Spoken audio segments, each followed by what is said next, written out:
Mardi 17 avril, bonjour à toutes et à tous et bienvenue de nouveau dans cette édition de l'actualité régionale en images en 8 minutes. L'info près de chez vous. Et on démarre forcément avec cette bonne nouvelle, les prévisions météo au beau fixe, du soleil, du ciel bleu pour tout le monde aujourd'hui et pour toute la semaine, surtout jusqu'à ce week-end. On va profiter d'un avant-goût d'été avec 17 degrés déjà pour les maximales sur le littoral cet après-midi, 19 degrés dans la métropole lilloise. Il fera même encore plus chaud demain et surtout jeudi. On approchera les 25 degrés dans la région. Du temps donc tout à fait estival, ensoleillé et plutôt chaud pour les prochains jours. On en reparlera avec les prévisions complètes de la chaîne météo juste après cette édition.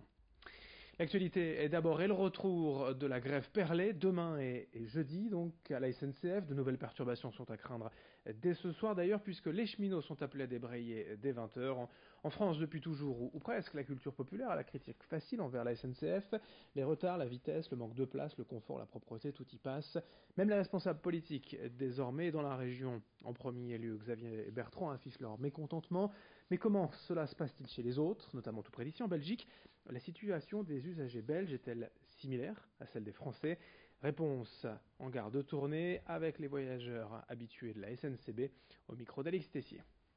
Beaucoup de retard par rapport à ce qu'ils disent dans les trucs internet et tout ça. Ils disent qu'il y a beaucoup moins de retard, mais non, ils sont toujours en retard.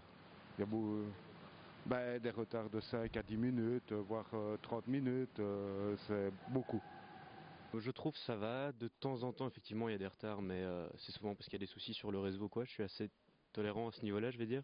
J'avais l'habitude de prendre à Tournai et je peux vous dire que pendant mes études c'est pas toujours facile parce qu'il y a souvent des retards, souvent des annulations ou autres. Il y a des trains encore assez rustiques, il y en a où il y a eu des efforts, donc ça va.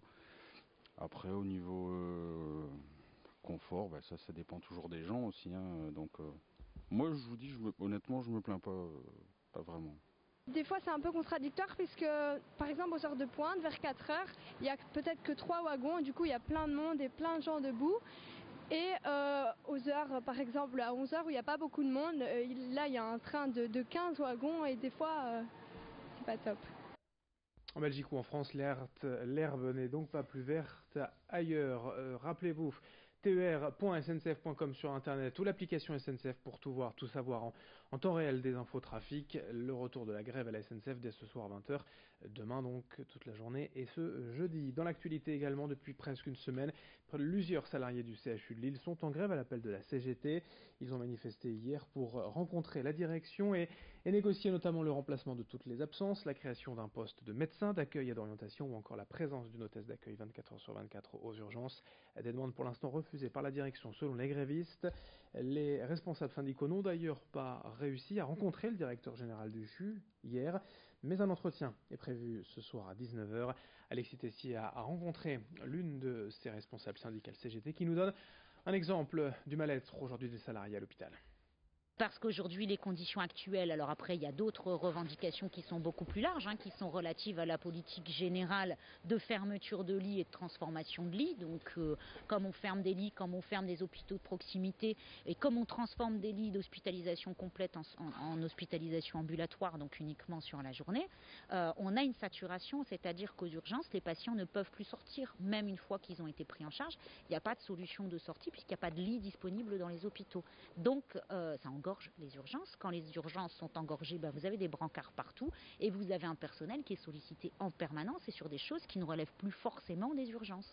Donc quand on s'occupe de donner à boire à un patient, et c'est normal, qui est là depuis 6 heures mais qui n'attend qu'une solution pour pouvoir sortir, pendant qu'on s'occupe de ça, on ne s'occupe pas du patient qui vient d'arriver ou de la famille du jeune patient qui vient d'arriver et qui demande à être pris en charge. Réunion qui est donc prévue ce soir 19h entre les syndicats et la direction pour tenter de trouver une sortie de crise au CHU de Lille. Autre information sociale, en ce mardi, après plusieurs jours de tension, le calme est de retour à l'université de Lille 2 à l'occasion des partiels cette semaine. Seul changement, à l'entrée des salles d'examen, des contrôles de sécurité nécessitent d'arriver une heure en avance. Pour le reste, tout se déroule normalement. Ici, qui était l'un des terreaux de la contestation étudiante face à Parcoursup et ce nouveau système d'admission, certains étudiants ont tout de même décidé de se battre et de continuer leur mobilisation en rendant des copies grèves par écrit sur leur copie d'examen. Ils dénoncent les interventions policières et ils argumentent leur opposition à ce nouveau système de sélection à l'université. Prochainement, de nouvelles AG auront lieu pour décider de la suite à donner au mouvement. Déjà, on évoque une possible occupation de l'université dès la semaine prochaine. Écoutez certains de ces étudiants mobilisés sur leur copie d'examen. Au micro d'Idil Gunaye et de Vincent Vieillard. J'ai rempli ma copie donc, dans mes matières fondamentales. Par contre, dans les matières optionnelles, j'ai vu que le mouvement prenait de l'ampleur, qu'on était soutenu par pas mal d'enseignants. Et donc après, comme tout le monde, j'ai décidé de faire un peu copie-greffe, c'est-à-dire que dans mes copies, je mettais plus énormément de connaissances. Par contre, j'ai essayé au mieux d'expliquer ce pourquoi j'étais contre la sélection. Moi, j'ai essayé de mettre en rapport à chaque fois le cours magistral en lien avec ce qui se passe tous les jours, la sélection, la répression policière permanente.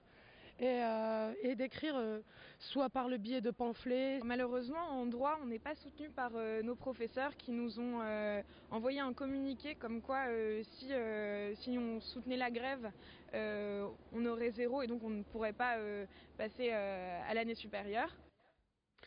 Et puis malgré le Grenelle de l'environnement il y a déjà 10 ans et une certaine prise de conscience collective, les nappes phréatiques de la région restent aujourd'hui menacées de pollution selon l'UFC. Que choisir ? Il y a 10 ans, plus de 109 points de captage de l'eau avaient été recensés dans les Hauts-de-France, 26 dans le Nord, 26 également dans le Pas-de-Calais.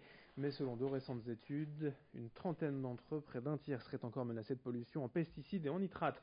L'agriculture intensive est bien évidemment visée, mais pas seulement. Les jardiniers amateurs utilisent aussi beaucoup ces produits pour lutter contre les nuisibles.